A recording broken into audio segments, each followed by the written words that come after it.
안녕하세요. 수도권에 살고 있는 30대 초반 여자입니다. 현재 간호사로 일하고 있어서 교대 근무하며 야간 근무도 자주 하거든요. 그래서 잠을 깨기 위해 이곳의 사연을 자주 듣고 있답니다. 예전엔 라디오를 들었는데 여기 사연이 더 재밌어서 거의 습관이 되었네요. 저도 아주 파란만장한 결혼과 이혼 스토리를 가지고 있거든요. 아직 젊은 나이에 이런 일을 겪다니 한때는 화도 났어요. 그래도 빨리 끊어냈다는 데에 위안을 얻고 살고 있답니다. 여러분께도 이 경험을 공유하고 싶어서 이렇게 사연을 보내봅니다. 저의 이야기 한번 들어주시겠어요? 간호학과 졸업하고 대학 근처의 정형외과에서 일을 시작하게 되었어요. 건물 4층을 통으로 써서 그 근방에서는 가장 큰 병원이었답니다. 그래서 직원 수도 참 많았어요. 들어가서 거의 2년은 정신없이 일만 했던 것 같아요. 일에 적응하는 게 너무 힘들어서 연애는 생각하지도 못하고 살았고요. 남편은 같은 병원에서 일하는 방사선사였는데요. 거의 부딪힐 일이 없어서 이름도 몰랐고 마주치면 인사만 하는 정도였어요. 그러다 병원장이 야심차게 전 직원 회식을 한번 한 적이 있었는데요. 그때 우연히 남편이 제 옆에 앉게 되었죠. 이렇게 아름다운 분이 우리 병원에 계셨다니 몰랐네요.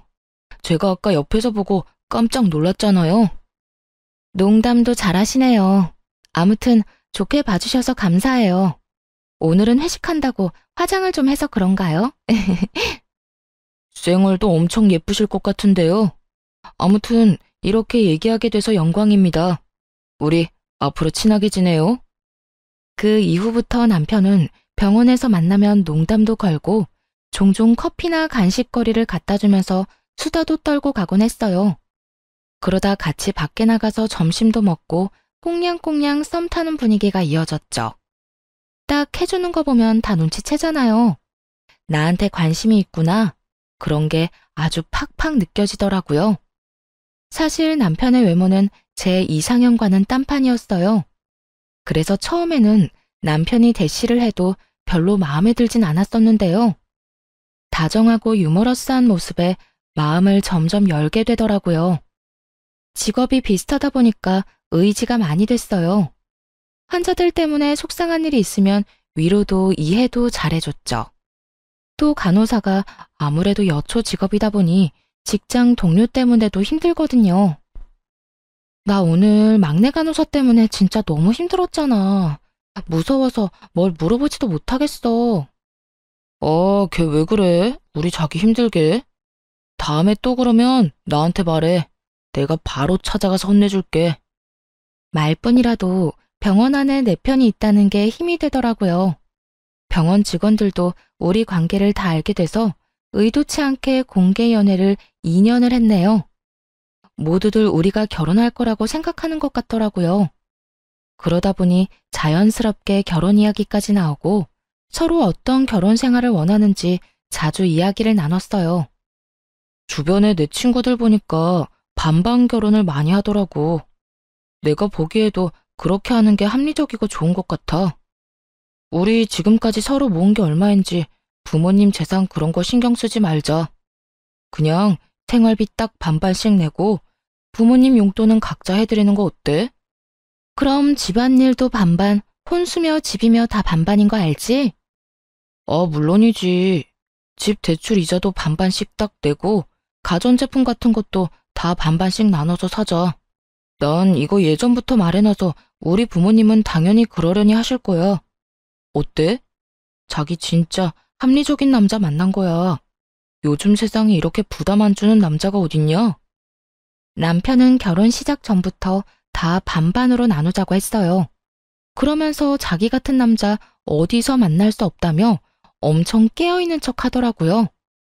사실 그렇게까지 하는 건 별로 생각해 본 적이 없었는데 다른 친구들한테 물어보니 여자 쪽이 손해볼 건 없다고 하더라고요. 그래서 남편이 원하는 대로 하기로 했어요. 집을 구할 때도 각자 예산은 묻지도 따지지도 않고 딱 5천만 원씩 냈고요. 나머지는 다 남편 이름으로 대출받아서 병원 근처 신축 아파트를 매매했답니다. 명의는 다 당연히 공동 명의로 했죠.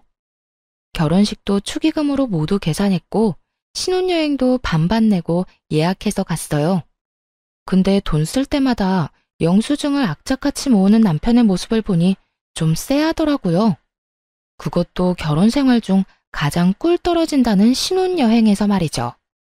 부모님하고 가족들 드릴 선물도 각자 사자고 해서 그렇게는 했는데 좀 서운했죠. 아니나 다를까 여행 잘 갔다 와서는 할 말이 있다더군요. 그러면서 여행 기간 동안 모은 영수증을 쫙 보여주더라고요. 여행 가서 쓴 돈이야. 내가 반씩 나눠서 싹 계산했어. 편하게 오늘 환율로 해서 여기 써진 금액 내 계좌로 보내줘. 근데 자기야, 내가 예쁘다고 해서 산 목걸이랑 선글라스도 반반씩이야? 난 자기가 사라고 해서 선물로 사주는 줄 알았는데. 난 여행 가서 아무것도 안 샀잖아. 나라고 뭐 사고 싶은 거 없었겠어? 그리고 목걸이랑 선글라스가 꼭 필요한 것도 아니었고. 아, 됐다. 물론 자기를 위해서 돈 다 내줄 수는 있어.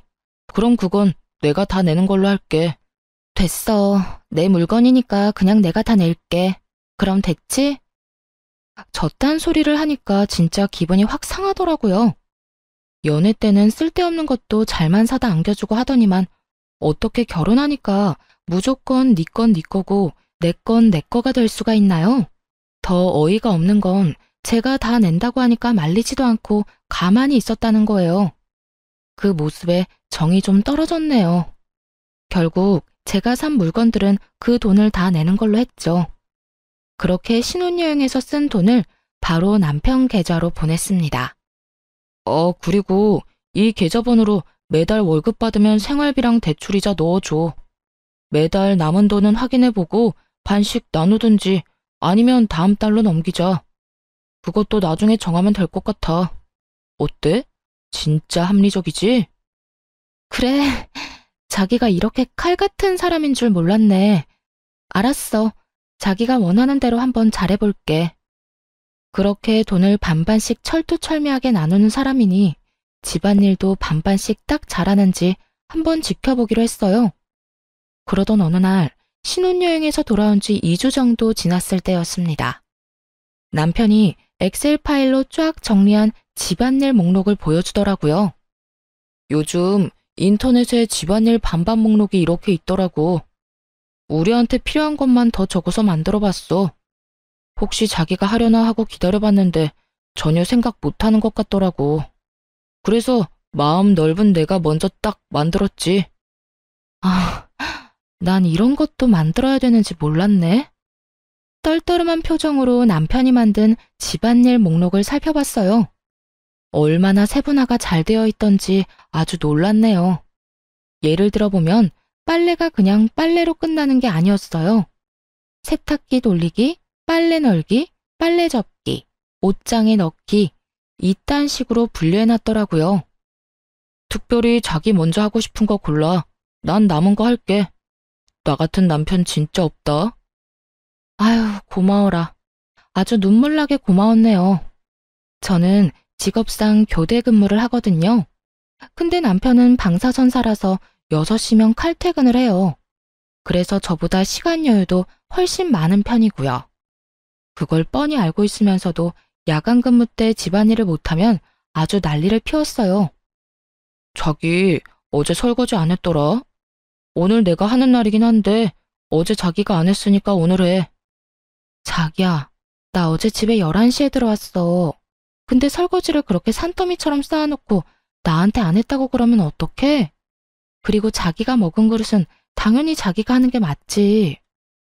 어제는 내가 요리하는 날이었고 자기가 설거지하는 거였잖아. 그래서 내가 자기 먹을 것도 만들어놨잖아. 나 너무 숨 막혀. 진짜 이렇게는 계속 못 살 것 같아. 친구랑 룸메이트를 해도 이렇게까지는 안 하겠어. 내가 밤까지 힘들게 일하고 오는 날에는 자기가 좀 해주면 안 돼? 그게 그렇게 힘들어? 자기가 힘들다고 하나둘 나한테 넘기면 안 되지. 그러다 보면 어느새 내가 집안일 다 하고 있겠네. 나도 힘들게 일하고 왔으니 저녁 시간엔 할 일만 딱 하고 좀 쉬고 싶어. 설마 자기보다 일찍 퇴근했다는 이유로 나한테 집안일 다 하라는 거야? 그런 말이 아니라 서로 사정을 좀 봐주면서 유도리 있게 하자는 거지. 난 자기가 힘들 때 더 할 수 있어. 우리 사랑해서 결혼한 부부 아니야? 근데 무슨 군인이나 룸메이트보다 못한 사이 같아. 내가 너무 힘드니까 좀 도와달라는 거잖아. 자기가 이렇게 나올 줄 알았어. 그래서 내가 규칙까지 딱 만들어 놓은 거야. 나한테 슬슬 떠넘길까봐 나중에 딴 말 못하게. 한번 무너지기 시작하면 한도 끝도 없어지는 거 알지? 힘들어도 그냥 반반씩 하는 거 지켜줬으면 해. 아, 그래. 당신 마음 잘 알았어. 앞으로 어떻게 반만 딱 하는지 제대로 보여줄게. 매몰찬 남편의 태도에 얼마나 서운한지 눈물까지 나더라고요. 언젠가 이런 시의 구절을 본 적이 있어요. 내가 너를 위해 해줄 수 있는 건 대단한 게 아니고 아침에 일어나 말없이 해주는 설거지다.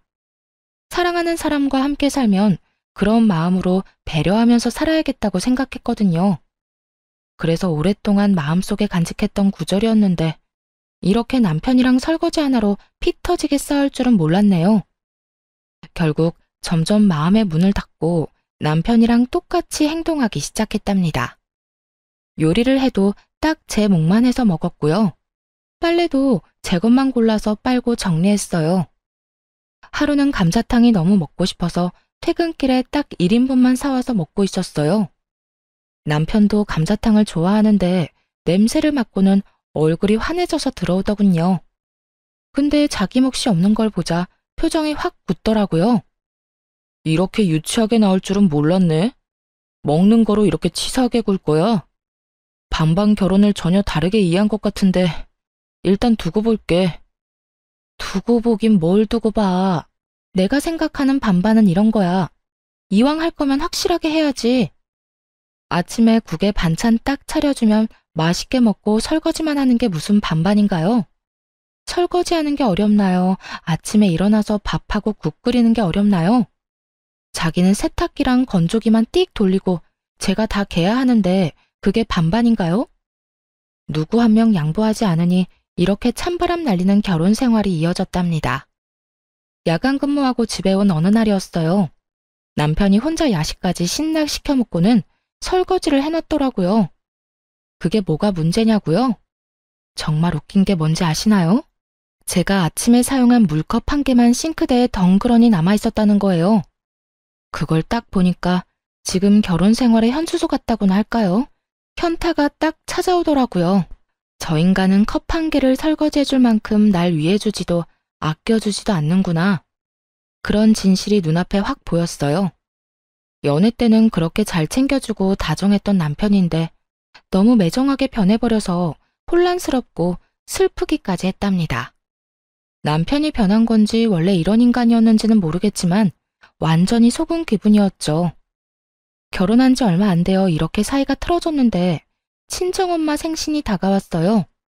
지금까지 남편이 한 걸 보면 당연히 네 엄마니까 네가 준비하라고 할 것 같더군요. 그래서 같이 뭐 하자고 얘기조차 안 꺼냈습니다. 혼자서 엄마 드리려고 케이크 주문 제작해놓고 용돈 봉투도 준비하고 엄마가 한번 드시고 싶다던 오마카세도 예약했어요. 당일 어디 가는지 말 안 하고 남편을 식당으로 데려갔죠. 사이 안 좋다고 남편이랑 같이 안 가면 부모님이 걱정하실 것 같아서요. 와, 여기 엄청 비싼 오마카세 아니야? 1인당 20만 원? 자기 오늘 통 크게 쏘는 거야? 아휴, 뭘 이렇게 비싼 데를 가. 그냥 대충 먹으면 되지. 엄마 생일이 뭐 대단한 날이라고. 이렇게 부담 주기 싫어. 다른 데 가. 아, 엄마. 오늘 같은 날 비싼 거 드셔야죠.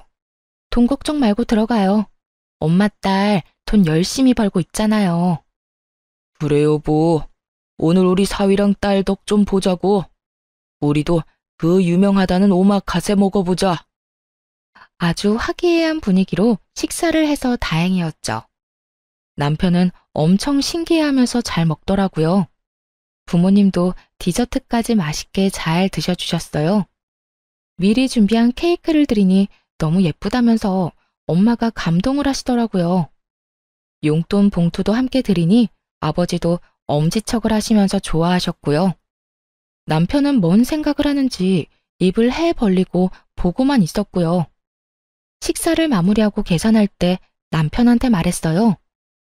내가 지금 계산할 테니까 반은 생활비 통장으로 보내줘. 그러자 남편이 아주 보레된 듯이 화들짝 놀라더라고요. 왜?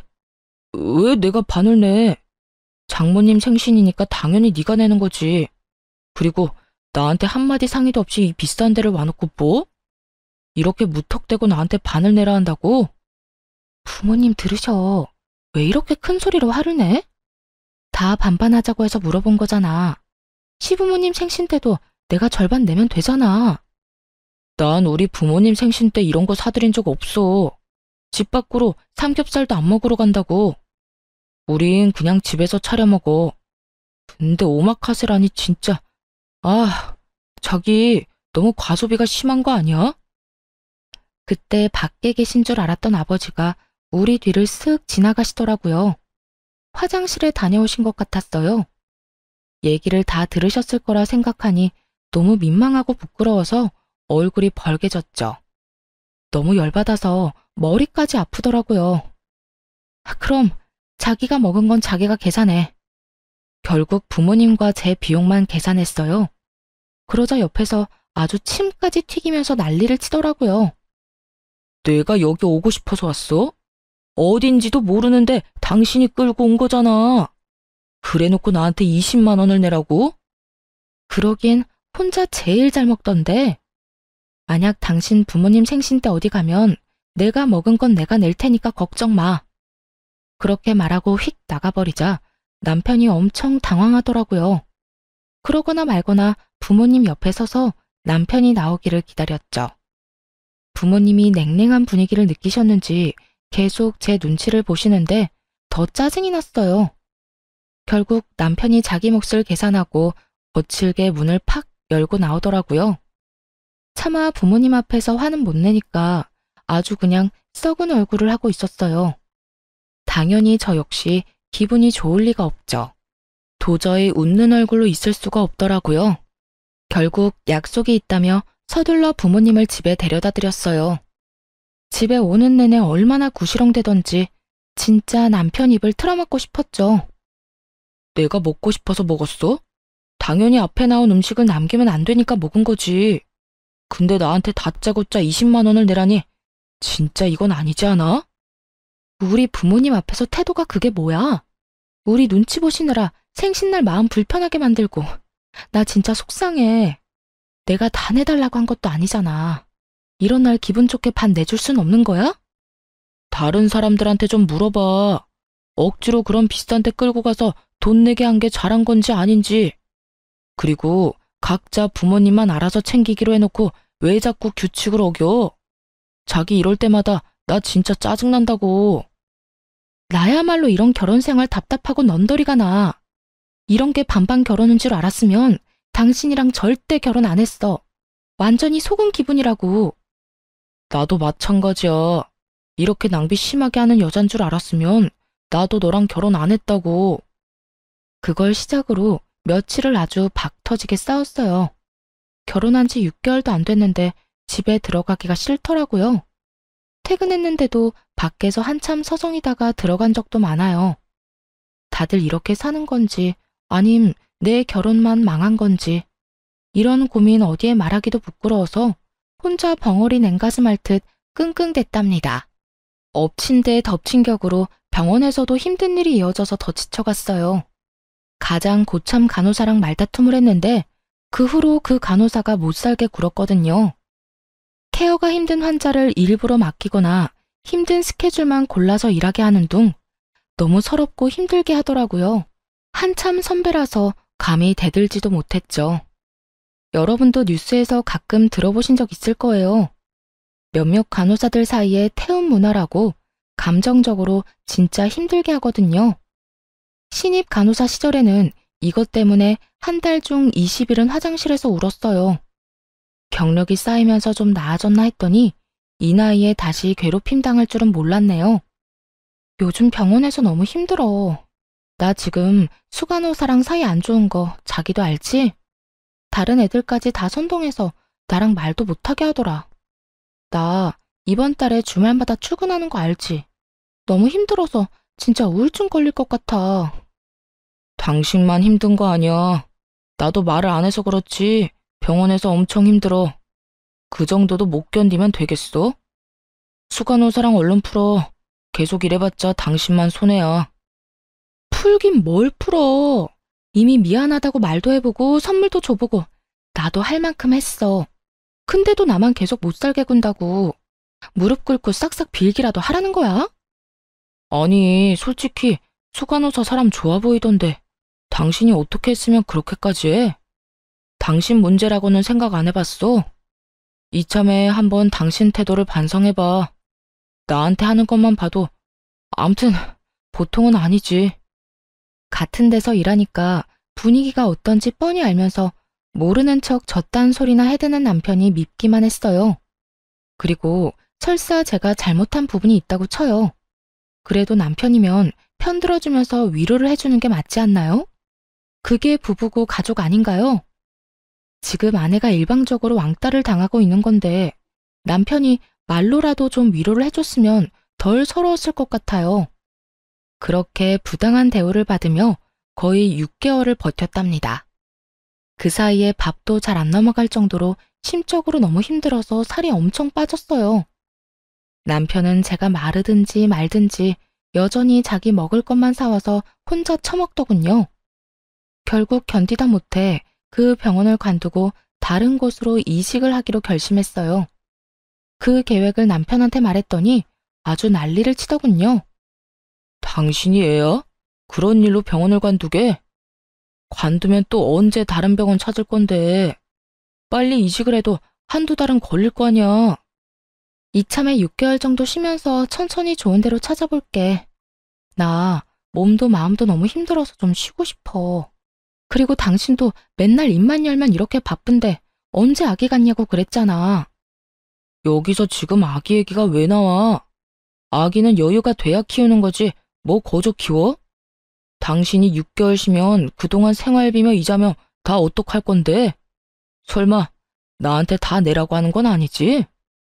역시나 그놈의 돈 얘기가 나올 줄 알았어요. 하지만 이미 다 생각해둔 게 있었죠. 걱정하지 마. 내가 다달이 내야 하는 생활비랑 이자는 꼭 줄 거니까. 당신이야말로 내가 집에 있는다고 집안일 더 시킬 생각이나 하지 마. 내 걱정은 말고 당신이나 확실히 해. 그것만 잘 지킨다면야 당신이 이직하는 건 반대하지 않을게. 그래도 명심해. 난 외벌이 가장 될 생각은 전혀 없어. 다음 직장 빨리 새로 구하는 게 좋을 거야. 나한테 피해 줄 생각은 절대 하지 마. 남편이란 인간이 피해라도 입을까봐 전전긍긍하고 계산하는 꼬락선이라니. 진짜 오만정이 떨어졌답니다. 힘드니까 그만두라든지 그동안 고생 많았다든지 그런 소리는 못 해줄 망정 말이에요. 지긋지긋했던 병원을 그만두니까 점점 안정이 되고 몸도 정상으로 돌아오더라고요. 이 와중에도 남편한테 책 잡히기 싫어서 돈은 아주 제 날짜에 다 보내줬거든요. 그래도 자기는 출근하고 저는 집에서 노니까 아주 배알이 꼬였나 보더라고요. 집에서 쉰 지 한 달 정도 되었을 때 남편이 슬슬 잔소리를 하기 시작하더군요. 새로운 데 알아보고 있는 거 맞아? 맨날 핸드폰이나 들여다보고 있는 것 같은데 사람이 그렇게 퍼져 살면 안 돼. 좀 일찍 일어나서 운동이라도 하든가. 나 일찍 일어나는 거 습관돼서 당신보다 일찍 일어나는데 뭔 소리야. 나름대로 생산적으로 지내고 있으니까 걱정하지 마.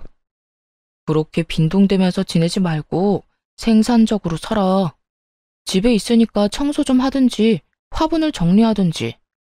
아니 힘들게 일하고 온 남편을 위해서 특별 요리를 준비해보겠다는 생각은 안 해? 어디 보자. 오늘이 수요일이니까 내가 빨래 건조기 돌리는 것까지 하네. 그리고 안방 화장실 청소하면 되고. 밥은 나 혼자 해먹으면 되니까. 그래, 설거지는 내가 그냥 다 할게. 됐지? 참나. 당신 혼자 먹는데 당연히 당신이 설거지를 해야지. 그리고 집에서 하루 종일 놀면서 좀 더 일할 수도 있는 거 아니야? 예전과는 상황이 달라졌잖아. 당신 왜 그렇게 점점 야박하게 굴어? 무슨 소리야. 오늘 당신이 저녁 설거지 하는 날이잖아. 내가 특별히 다 한다는데 오히려 고맙다고 해야 되는 거 아니야? 우리가 이렇게 산 게 하루 이틀도 아닌데 왜 뜬금없이 서운하대? 그리고 왜 갑자기 나한테 밥을 해달라는 거야? 자기가 그런 소리 하니까 너무 이상하다. 자기처럼 합리적인 사람이 왜 그래? 그렇게 선수를 치자 남편이 차마 더는 말을 못하고 입술만 들썩이더군요. 그러다가 픽 째려보고는 출근하더라고요. 그 꼴을 보고 고소하다 싶었죠. 그렇게 한 달 정도 더 지났을까요? 시모의 생신이 코앞으로 다가왔습니다. 뭐 그러거나 말거나 어차피 할 건 아무것도 없으니 상관도 하지 않고 있었어요. 근데 생신까지 일주일 정도 남은 날 시모가 전화를 하더라고요. 집에서 논다면서 어쩜 안부 전화 한 통이 없어. 이번 주 주말에 뭐 어떡할 거니? 네? 이번 주에 왜요? 어디 가시는 거예요? 어머 얘, 민망하게 이런 말까지 해야 되니? 내가 전화하기 전에 네가 알아서 준비하고 말해줘야 되는 거 아니야? 일주일 후에 내 생일인 거 창진이가 말 안 해? 며느리인 네가 집에서 생일상을 차려줄 건지 아니면 나가서 먹을 건지 알려줘야지. 아, 곧 어머니 생신인 거 당연히 알죠. 그건 창진 씨가 다 준비한다고 걱정 말라고 하더라고요.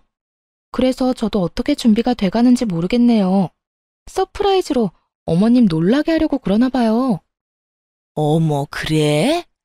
한 번도 지 엄마 생일 챙기지도 않더니 결혼하고 나서 효자 됐나 보네.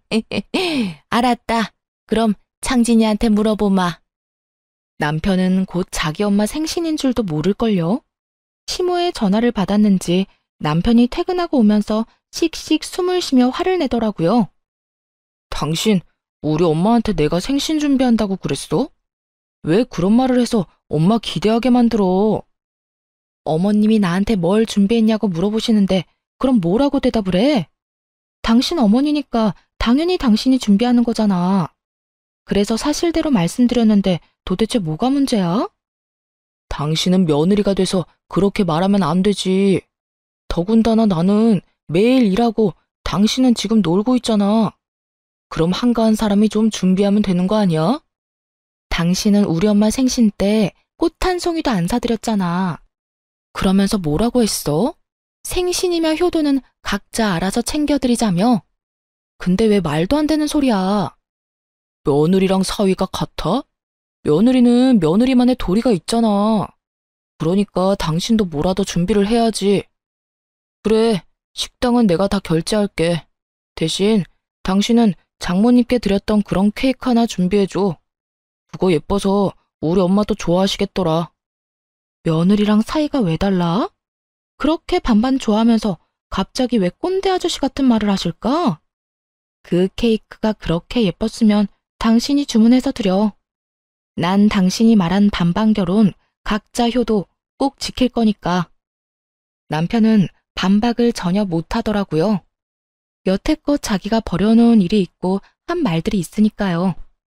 어떻게 준비하든지 말든지 신경 전혀 안 썼습니다. 그렇게 대망의 토요일이 다가왔답니다. 남편은 그날까지 삐져서는 말도 별로 안 하다가 저녁쯤 시댁에 가자고 하더군요. 뭘 어떻게 하려나 한번 지켜보려고 군말 없이 따라갔어요. 남편이 시부모님을 데리고 간 곳은 그 동네의 돼지갈비집이었죠. 그 앞에 딱 멈추니까 시모가 실망하는 표정을 짓더군요. 아, 난 여기가 그렇게 맛있더라고. 이 동네에서 제일 맛집이잖아요. 그쵸? 결혼하고서도 여기 갈비가 그렇게 먹고 싶더라고요. 오늘 엄마 생신이니까 내가 팍팍 쏠게요. 들어가서 배 터지게 먹자고요. 남편은 자기도 민망한지 괜히 큰 소리를 치면서 식당 안으로 들어갔답니다. 그러고는 돼지갈비 4인분을 시키고 혼자 며칠은 굶은 것처럼 우걱우걱 먹더라고요. 케이크며 선물 같은 건 당연히 없었죠. 남편이랑 제가 빈손인 걸 확인한 시모는 실망한 표정으로 깨작거리기만 했고요. 고기를 흡입하는 남편을 두고 저는 계산하기 좋도록 냉면 하나 시켜서 먹었어요. 아니, 새아가, 너는 왜 고기를 안 먹니? 좀 먹어라. 돼지고기 싫어하냐? 아, 전 냉면만 먹으면 돼요. 저 신경 쓰지 마시고 많이 드세요. 아, 괜찮아. 분위기 괜히 이상하게 만들지 말고 그냥 좀 먹어. 오늘은 내가 다 계산할 거야. 아, 얼른. 그게 무슨 말이야? 무슨 일이 있었니? 너희 싸웠어? 아니요, 싸우긴요. 저희 서로 배려하며 각자 할 일 딱딱 하면서 엄청 잘 지내고 있어요. 전 속이 안 좋아서 고기를 잘 못 먹겠네요. 그냥 신경 쓰지 마시고 드세요. 근데 너 친정에도 이러니? 그래도 시어머니 생일인데 어떻게 작은 케이크 하나도 안 들고 올 수가 있어? 아, 그러게. 아무것도 없네요. 창신 씨가 다 준비한다고 손 하나 까딱하지 말라고 했거든요. 오늘 와보고 저도 깜짝 놀랐어요. 아니, 어머님 생신인데 어떻게 케이크도 안 사왔어? 아버님이 혼 좀 내주세요. 이렇게 선수를 치니까 시모가 차마 아들한테는 아무 소리도 못 하더라고요. 남편도 괜히 저만 흘겨보는데 어이가 없었네요. 그러거나 말거나 냉면만 깔끔하게 딱 먹었죠. 그리고 남편이 계산하길래 옆에 가서 냉면값을 줬어요. 아, 됐어. 내가 낸다고 몇 번을 말해. 나가 있어. 내가 낼 테니까. 아니야, 됐어.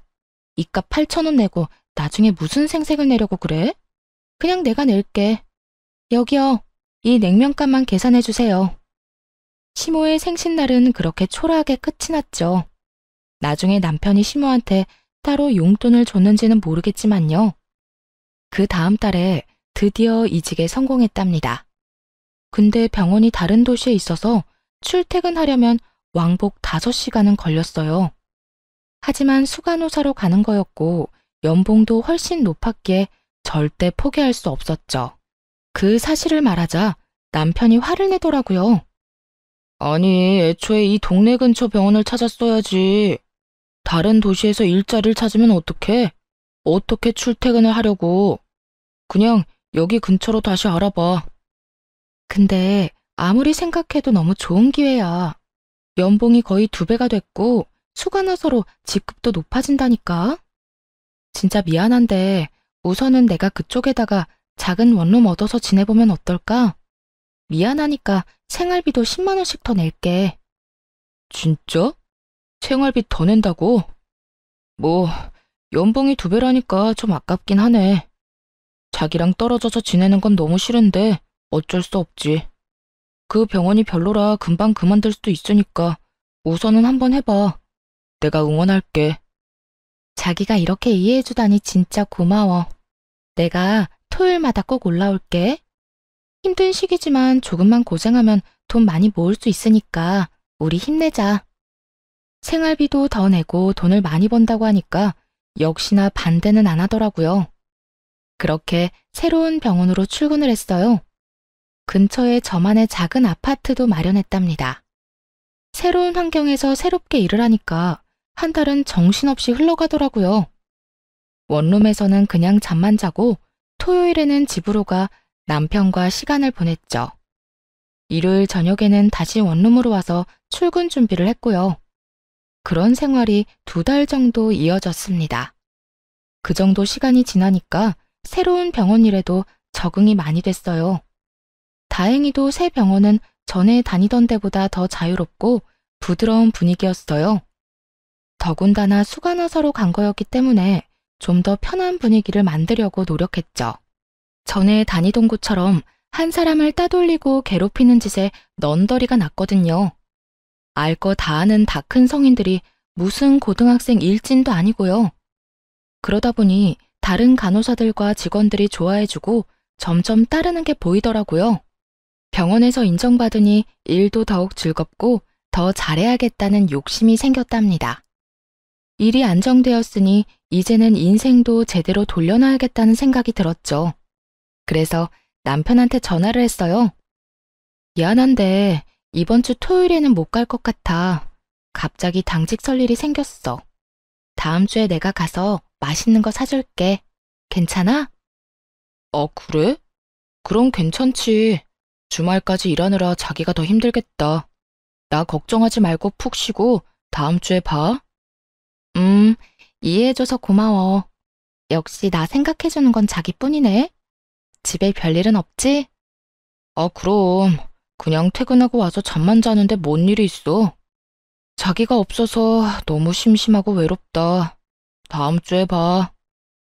아마도 눈치가 빠른 분이시라면 이 다음 일을 이미 알아채셨을 거예요. 맞아요. 토요일 아침에 몰래 남편이 있는 집으로 들이닥쳤답니다. 집으로 들어가자마자 마침 거실에 서 있던 상간녀와 딱 마주쳤어요. 저를 보더니 얼굴이 하얘지더라고요. 이미 다 알고 있었으니 무표정한 얼굴로 들어갔죠. 그러고는 바로 상간녀의 목덜미를 휘어잡고 머리채를 마구 뜯기 시작했어요. 상간녀가 비명을 질러대며 놓으라고 악을 쓰더라고요. 너 여기에 왜 있어? 왜 있냐고. 너 병원 접수 데스크 일하러 처음 왔을 때 내가 옆에서 도와줬잖아. 하도 어리버리해서 잘릴 뻔한 거 도와줬더니 은혜를 원수로 갚아? 누가 들으면 아주 엄청 도와준 줄 알겠네. 야, 이거 놓고 말해. 머리 다 뽑혀. 놓고 말하라고. 남의 남편이랑 남의 집에서 아주 신혼집 차렸지. 신혼부부 놀이하니까 좋냐? 나이도 어린 게 유부남이랑 뭐 하는 짓이야? 오빠는 당신 같은 여자랑 더 이상 살기 싫대. 맨날 불만만 늘어놓고 이기적이라고 너무 진저리가 난대. 이제 이혼하고 나랑 결혼한다고 그랬어. 아, 그러셔? 아주 천년의 사랑 납셨네. 언제부터 만났어? 내가 다른 데로 이사 가자마자 만났어? 내가 고작 2달 만나고 그쪽 앞에서 이렇게 자신 있게 말하겠어? 우리 만난 지 거의 1년 넘었어. 그쪽 병원에서 나가기 전부터 사랑하는 사이였다고. 그러니까 이제 인정하고 그만 우리 사이에서 빠져줘. 오빠는 그쪽이 아니라 날 사랑한다니까? 그래, 말해줘서 아주 고맙다. 너네 오빠랑 천년만년 행복해라. 상간녀가 제 반응에 황당하다는 표정을 짓더라고요. 그때 밖에서 뭘 사왔는지 봉지 하나 덜렁 들고 남편 놈이 들어왔어요. 당연히 그대로 얼어붙은 듯 서버렸죠. 그 와중에도 상황 판단을 하고 있더라고요. 누나를 굴려서 바닥에 엎드러져 있는 상간녀와 저를 번갈아 바쁘게 보면서요. 바로 다가가서 남편의 뺨을 수차례 갈겨버렸어요. 남편의 몸이 돌아가다 못해 바닥으로 철퍼덕 쓰러졌죠. 그제야 남편 놈은 얼른 무릎을 꿇고 손을 싹싹 비비면서 빌기 시작하더군요. 여보, 이거 다 오해야. 아니, 내가 죽을 죄를 졌어. 당신이 옆에 없으니까 너무 외롭고 허전하더라고. 근데 제가 자꾸 꼬리를 쳐서 내가 그냥 넘어가 버렸어. 뭐? 오빠, 그게 무슨 말이야. 우리 만난 지가 1년인데 내가 꼬리를 쳤다고? 오빠가 회식 때 나 먼저 꼬셨잖아. 저 여자랑 이혼하고 나랑 결혼한다며. 지금 사랑하는 건 나밖에 없다며. 야, 시끄러워. 조용히 해. 너 지금 상황 판단이 안 돼? 조용히 입 닫고 있어. 남편이 살벌하게 상간녀를 노려보자 겁먹은 강아지 새끼처럼 조용해지더라고요. 외로워서 넘어가? 이 파렴치 아닌가 나. 너는 내가 이혼 소장 보낼 테니까 소송이나 준비해. 나는 합의 이혼 이런 거 할 생각 전혀 없어. 무조건 네 주머니에서 어마어마한 돈 끄집어낼 거야. 거기다 당연히 나한테 위자료도 주고 재산 분할도 해야겠지? 여보, 이혼이라니. 난 절대 이혼 못해. 내가 당신한테 상처 준 거는 어떻게든 벌 받을게. 얌전히 대가 치르고 당신이 하라는 대로 할게. 그렇게 좋아하는 반반 나누기 이번에는 못할 것 같은데 어쩌니? 아무래도 내가 네 돈을 더 많이 가져갈 것 같은데. 네가 싸질러 놓은 똥 네가 처리하는 거니까 너무 억울해하지는 말고 우리 법정에서 보자. 그렇게만 말하고 유유히 그 집구석에서 나왔답니다. 문 뒤에서 남편놈이 악쓰는 소리와 물건 부서지는 소리가 들리더라고요. 사실 이직하기 전부터 남편놈이 바람을 피우고 있다는 걸 알고 있었어요. 가뜩이나 수간호사 때문에 힘들어 죽겠는 상황이었는데 동료 간호사가 이런 말을 했거든요. 내가 이 말 해야 되나 진짜 고민 많이 했는데 그 데스크에 민지 씨 있잖아. 자기 남편이랑 밖에서 같이 커피 마시는 거 몇 번 봤거든? 아휴, 말하는 게 잘하는 짓인지 모르겠다. 뭔데요? 둘이서 커피 마신 게 다예요? 알고 있는 거 다 말해줘요, 언니. 그럴 수 있다고 넘기려고 했는데 어젠 글쎄 팔짱을 끼고 있더라고. 내가 보다가 도저히 안 되겠어서 말하는 거야. 이 말을 듣는데 진짜 너무 화가 나면서도 수치스럽더라고요. 얼마나 나를 우습게 봤으면 다른 직원들이 보는데 팔짱을 끼고 시시덕거렸을까? 그것도 공개 연이나 다름없이 연애하다가 결혼까지 해놓고. 사실을 알고 나니 눈에서 불꽃이 튀더라고요. 그때부터 두 연놈을 지켜보면서 증거를 모으기 시작했답니다. 남편 블랙박스를 확인해보니 역시나 상간녀는 데스크 직원 맞더라고요. 일을 도와줄 때 들었던 목소리가 똑같았어요. 남편 놈이 잘 때 핸드폰도 봤는데 다 삭제한 건지 증거될 만한 건 찾지 못했어요. 근데 어느 날 남편이 화장실에 들어갔다 한참 후에 나오는데 좀 쎄하더라고요. 그래서 몰래 화장실을 뒤져봤더니 역시나 수건들 뒤쪽에 세컨폰을 숨겨놨더라고요. 못 찾을 거라 생각했는지 비밀번호도 안 걸어두었고요. 그 덕분에 증거를 쉽게 찾을 수 있었죠. 둘이 아주 딱 달라붙어서 찍은 사진이 넘쳐나더군요. 더 화가 나는 건 뭔지 아세요? 남편이 상간녀와는 풀빌라며 호텔이며 비싼 데는 다 다녔다는 거예요. 저한테는 그렇게 반반씩 하자 노래하며 커피 한 잔 사는 것도 아까워하던 인간이요.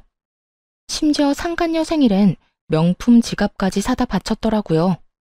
제 생일에는 어땠냐고요? 당연히 케이크 하나 안 사왔죠. 둘이 주고받은 메시지도 아주 가관이었습니다.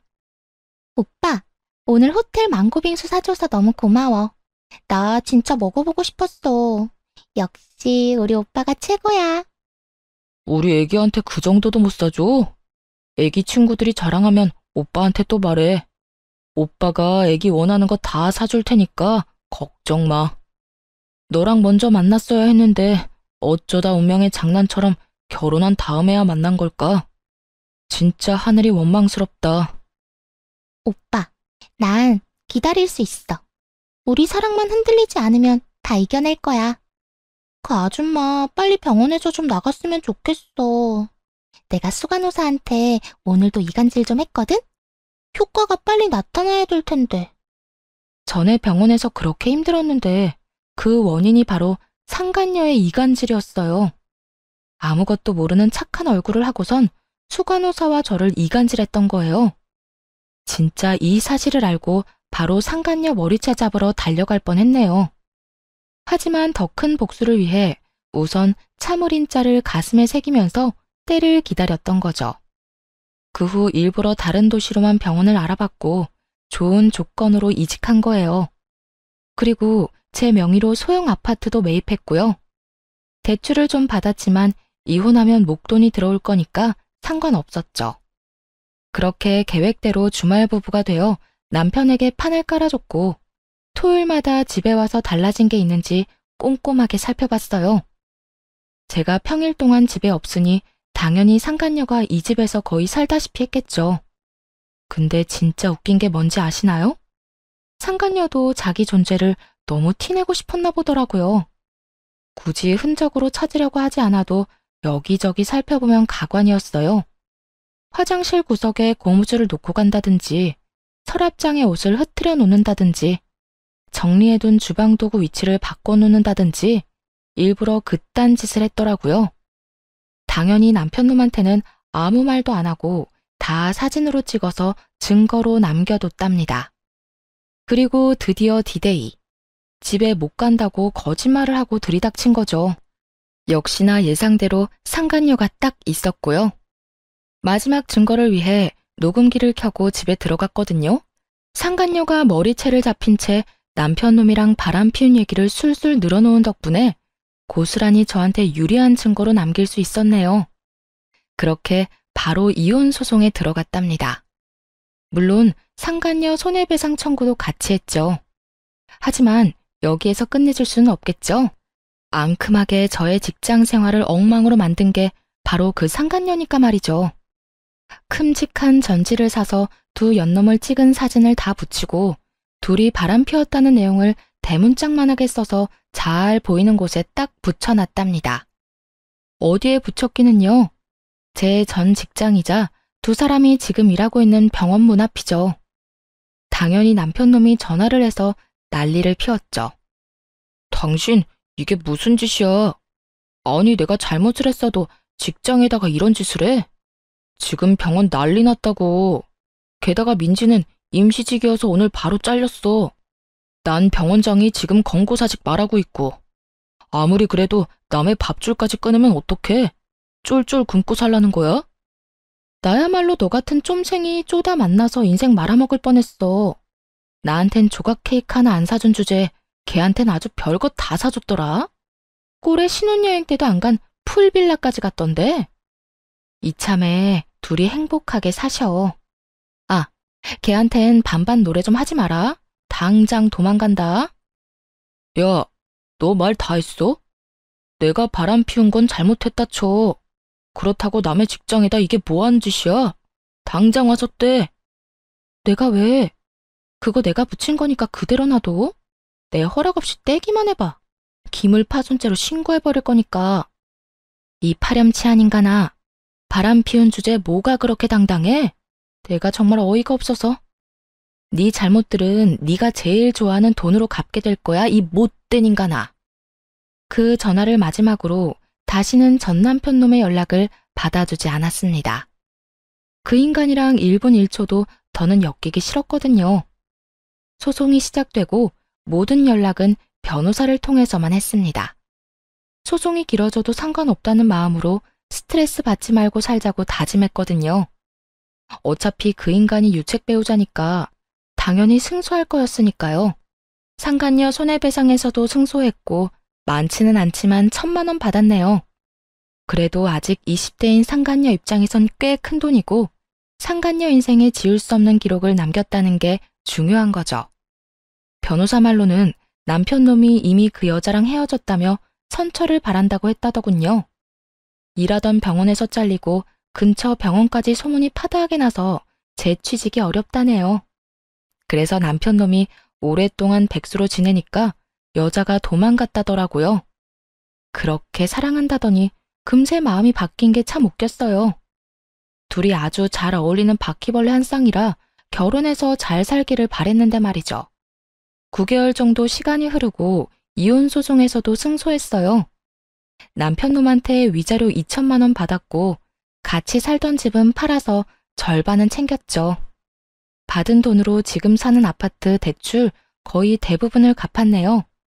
지금은 혼자만의 집에서 평화롭게 지내는 하루하루가 얼마나 소중한지 몰라요. 전 남편놈은 아직도 백수인 채 집도 절도 없어서 결국 부모님 집으로 들어갔대요. 그 인간이 생활비 달라고 닥달하고 뭐든 반반씩 하자고 말할 때마다 서러웠는데요. 지금은 혼자 충분히 벌면서 재테크도 많이 하고 원하는 것 다 사먹고 예쁜 옷도 걱정 없이 사니까 너무 여유롭고 좋아요. 그 인간이랑 살 때는 왜 1,500원짜리 커피 한 잔 사 마시기도 힘들었는지 참. 이젠 앞으로 하고 싶은 거 다 하면서 행복을 위해서 살려고요. 사연 들어주신 여러분들도 늘 행복하시고 건강하셨으면 좋겠습니다. 함께 해주셔서 감사합니다.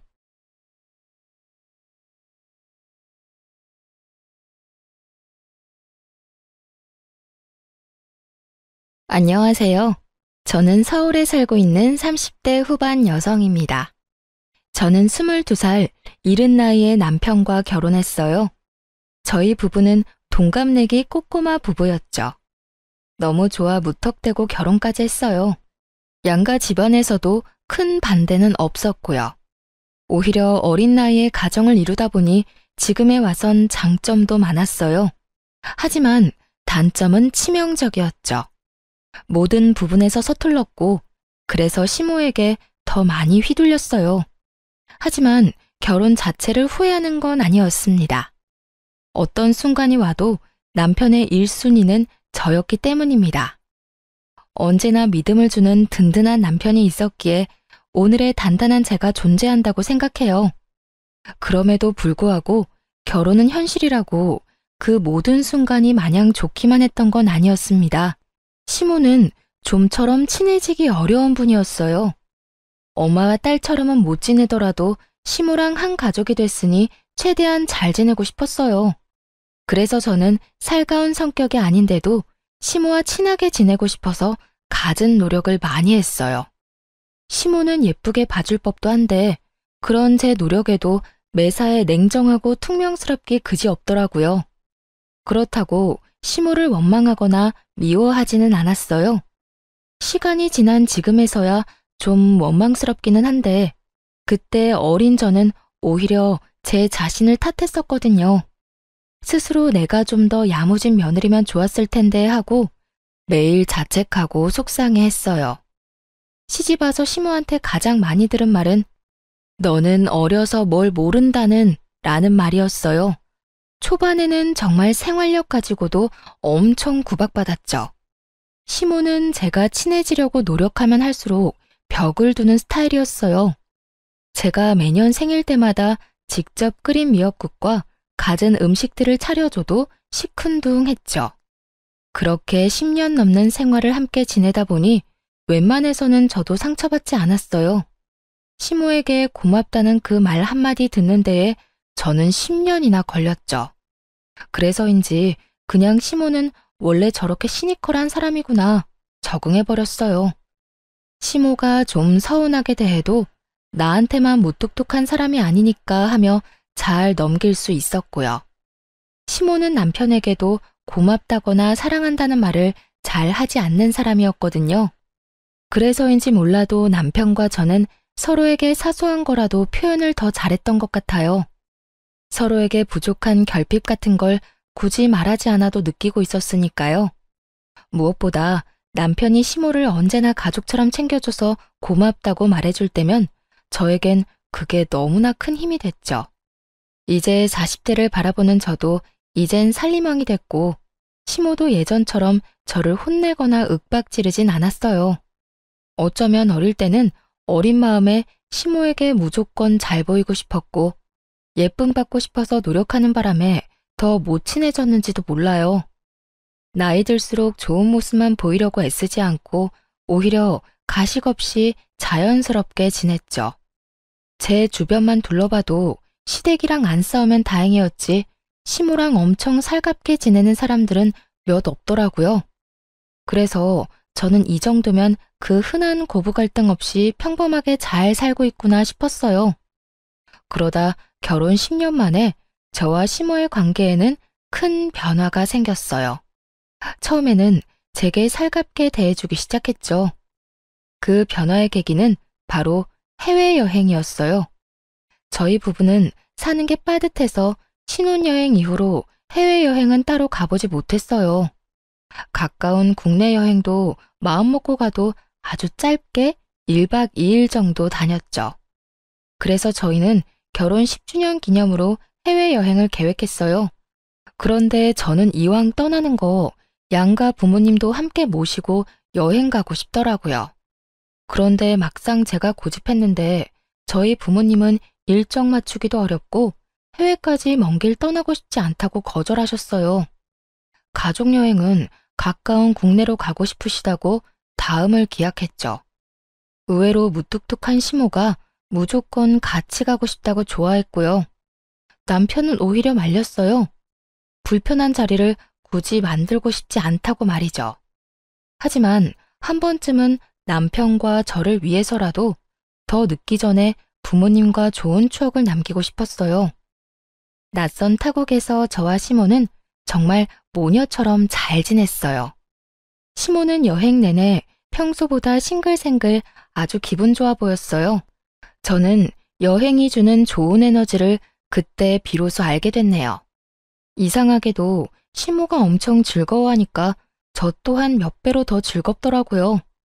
그래서 자주는 못 떠나더라도 적어도 5년에 한 번은 이런 시간 갖자고 말했어요. 그랬더니 여행 마지막 날 시모가 감동의 눈물을 흘려서 정말 깜짝 놀랐죠. 어머님, 왜 그러세요? 우세요? 아이고, 정말 내가 주책이다. 나도 나이가 들긴 들었나 봐. 참으려 해도 도저히 눈물을 참을 수가 없네. 어머님, 혹시 어디가 불편하신 거예요? 불편하긴. 너무 기분이 좋아서 그런다. 내가 며느리 잘 둬서 이런 호강을 하네. 너 아니었으면 이 늙은이가 어디 이런 바깥 세상 구경이나 했겠니? 지금껏 표현은 잘못했지만 내가 너한테 정말 고마워. 솔직히 너희끼리 여기 왔어도 상관없었을 건데 너무나 당연하게 나도 함께 여행 가자고 해서 얼마나 기뻤는지 몰라. 며느라, 정말 고맙다. 이 추억은 내가 평생 가슴에 두고두고 간직하마. 시모는 저희 부부랑 떠났던 해외여행이 엄청 인상적이었는지 여기저기에다 제 자랑을 하고 다니는 듯 했어요. 게다가 며느리와 아들과 함께한 동남아 여행이라며 톡 프로필 사진을 저와 찍은 사진으로 도배하셨더라고요. 그리고 저희 어머님 성격상 절대 마음에 없는 소리 할 뿐 아닌데 주변 사람들에게 엄청 제 칭찬을 하고 다닌다는 소식도 들었죠. 그리고 저 역시 저를 보는 시모의 눈빛이 엄청나게 달라졌다는 걸 피부로 많이 느꼈어요. 말투도 너무 사근사근했고 저를 바라보는 눈빛에는 언제나 애정이 뚝뚝 흘렀죠. 하지만 10년 만에 제게 표현했던 시모의 관심과 애정은 얼마 안 가서 차게 식어버렸어요. 얼마나 짧았으면 저는 꿈이라도 꾼 줄 알았다니까요. 집안에 새로운 식구가 들어오고 저는 순식간에 찬밥 신세가 되어버렸죠. 그냥 찬밥이 아니라 차별이라는 단어가 떠오를 정도였다니까요. 그 새로운 식구는 바로 동서였습니다. 시동생은 남편과 나이 터울이 조금 많이 났어요. 그래서 저희가 결혼하고 10년 만에 시동생이 결혼을 했죠. 저는 저처럼 어린 나이에 시집온 동서를 보고 잘 지내고 싶었어요. 처음 시집 왔을 때 저도 동서처럼 저렇게 맑았고 어렸겠지 하고 생각하니까 막 더 챙겨주고 싶고 마음이 많이 쓰이더라고요. 남편과 제가 시동생을 키우다시피 해서 저 또한 시동생이 남동생 같은 느낌이 있었는데 동서 역시나 어려서 제 여동생 같은 느낌이 들었어요. 그리고 어려서부터 도련님은 제 험난한 결혼 생활을 봐왔기에 문득 동서가 시모랑 잘 지낼지 걱정이 좀 됐나 봐요. 그래서 저에게 동서 잘 부탁한다고 엄청 신경 쓰더라고요. 형수님, 이 사람 잘 좀 부탁할게요. 아직 기본적인 살림도 잘할 줄 몰라요. 근데 우리 엄마가 워낙 무섭잖아요. 많이 혼나지 않게 착한 우리 형수님이 잘 가르쳐 주세요. 당연하죠. 어느새 다 커서 꼬마 신랑이 됐네요. 걱정 마요. 내가 가르쳐 줄 수 있는 건 다 가르쳐 줄게요. 동서, 나도 드디어 동서가 생겨서 너무 기뻐요. 우리 앞으로 같이 잘 지내봐요. 그런데 우리 어머님 그렇게 안 무서워요. 가끔 츤데레 같은 면은 있으신데 마음이 엄청 따뜻한 분이거든요. 네? 아, 그렇구나. 근데 어머님 전혀 안 무섭던데? 저한테는 엄청 잘해주셨어요. 되게 예뻐해 주시던데. 어머, 그럼 너무너무 다행이네요. 그래도 혹시 힘든 일 있으면 나한테 꼭 말해요. 말 편하게 해도 되죠? 내가 동서 도울 수 있는 건 언제나 도와줄게. 네, 편하게 하세요. 말씀 감사해요. 동서는 분명 계속 웃고 있었지만 어쩐지 조금 새침해 보였어요. 저는 아직은 낯을 가려서 그런 거라 생각했죠. 솔직히 제가 시모를 아무리 좋아한다 해도 제가 20대 때 겪은 시모는 많이 무서웠기 때문에 당연히 어린 동서가 무척 걱정되긴 했어요. 그런데 동서가 곧바로 제게 시모에게 엄청 예쁨 받는다고 말하니 저는 질투는커녕 너무 다행이라 생각했죠. 비유를 하자면 시모가 약간 이빨 빠진 호랑이처럼 변했구나 싶었어요. 그런데 시동생과 동서랑 대화를 한참 나누고 있는데 시모가 급한 일이라도 있는 듯 제게 달려와서 뜬금없이 날카로운 송곳니를 드러내더라고요. 예. 깜짝이야. 어머님, 무슨 일 있으세요? 너 혹시라도 우리 새아가한테 시집살이 하려거든 당장 꿈 깨라. 네? 어머님, 갑자기 그게 무슨 말씀이세요? 제가요? 내 말은 너 혹시라도 10년 먼저 결혼했다고 우리 집 귀하디 귀한 새 가족한테 이상한 유세 떨지 말란 말이야.